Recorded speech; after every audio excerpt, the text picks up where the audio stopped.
អ្នកទាំងអស់គ្នាធ្លាប់ជួបទេនៅពេលដែលយើងគេង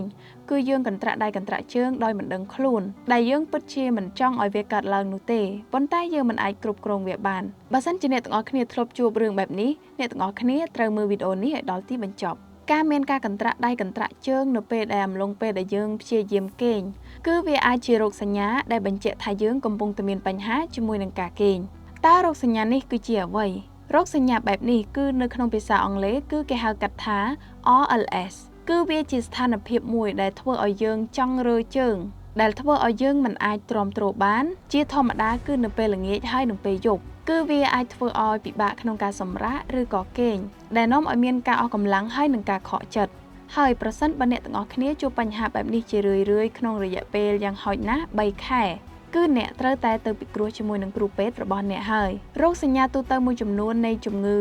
RLS ដែលធ្វើឲ្យយើងមានការកន្ត្រាក់ដៃកន្ត្រាក់ជើងរួមមានអារម្មណ៍ដែលធ្វើឲ្យជើងរបស់យើងមិនស្រួលជើងរបស់យើងនឹងមានការឈឺហើយនឹងស្ពឹកមានការចង់ធ្វើចលនាជើងខ្លាំងនៅពេលសម្រាកឬក៏គេងរោគសញ្ញាដែលកាន់តែអាក្រក់ទៅនៅពេលល្ងាចហើយនឹងពេលយប់ហើយនឹងមានការធូរស្រាលបន្ទាប់ពីបានធ្វើចលនាជើងរួចឬនៅពេលដែលយើងភ្ញាក់ពីគេងហើយវាពិតជាធ្វើឲ្យការគេងរបស់យើងរំខានសម្រាប់មូលហេតុដែលនាំឲ្យកើតមានជំងឺនេះគឺតាមរយៈជីនដែលក្រុមគ្រួសាររបស់យើងធ្លាប់មានពីមុនកម្រិតជាតិស្ករទាបនៅក្នុងខ្លួនប្រាណរបស់អ្នកមានកម្រិតជាតិស្ករទាបការមានផ្ទៃពោះស្ថានភាពមួយចំនួនដូចជាតម្រងនោមខ្សោយឬក៏ជំងឺទឹកនោមផ្អែមជំងឺនេះគឺមានការរំខានទៅកាន់ការគេងរបស់អ្នកយ៉ាងខ្លាំងនិងបណ្ដាលឲ្យអស់កម្លាំងនៅពេលថ្ងៃវានឹងអាចធ្វើឲ្យអារម្មណ៍របស់យើងឆាប់ខឹង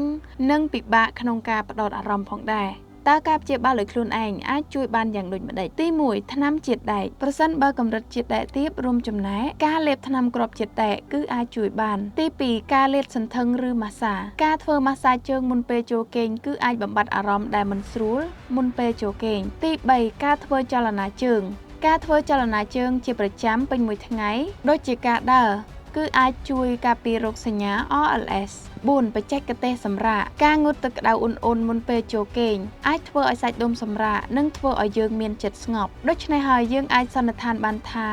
រោគសញ្ញាមួយនេះគឺធ្វើឲ្យមានការរំខានដល់ជីវិតរស់នៅប្រចាំថ្ងៃរបស់យើងវាធ្វើឲ្យជើងយើងមានអារម្មណ៍ថាមិនស្រួលដែលធ្វើឲ្យប៉ះពាល់ដល់ការគេងនិងការសម្រាករបស់យើងប៉ុន្តែទោះជាយ៉ាងណាក៏ដោយការផ្លាស់ប្ដូរសាមញ្ញដូចជាការដើរការធ្វើលំហាត់ប្រាណស្រាលឬក៏បំពេញជាតិដែកបើសិនជាចាំបាច់គឺទាំងអស់នេះហើយនឹងអាចជួយកាត់បន្ថយរោគសញ្ញានេះបានប្រសិនបើអ្នកជួបបញ្ហានេះក្នុងរយៈពេល3ខែឬក៏លើសពីនេះអ្នកគួរតែសម្រេចចិត្តទៅពិគ្រោះជាមួយនឹងវេជ្ជបណ្ឌិតជាបន្ទាន់យើងត្រូវតែចងចាំថាសុខភាពគឺសំខាន់ខ្លាំងណាស់គឺម្នាក់ត្រូវការមានសុខភាពល្អនាងខ្ញុំសូមអរគុណហើយនឹងជួបគ្នានៅវីដេអូក្រោយទៀត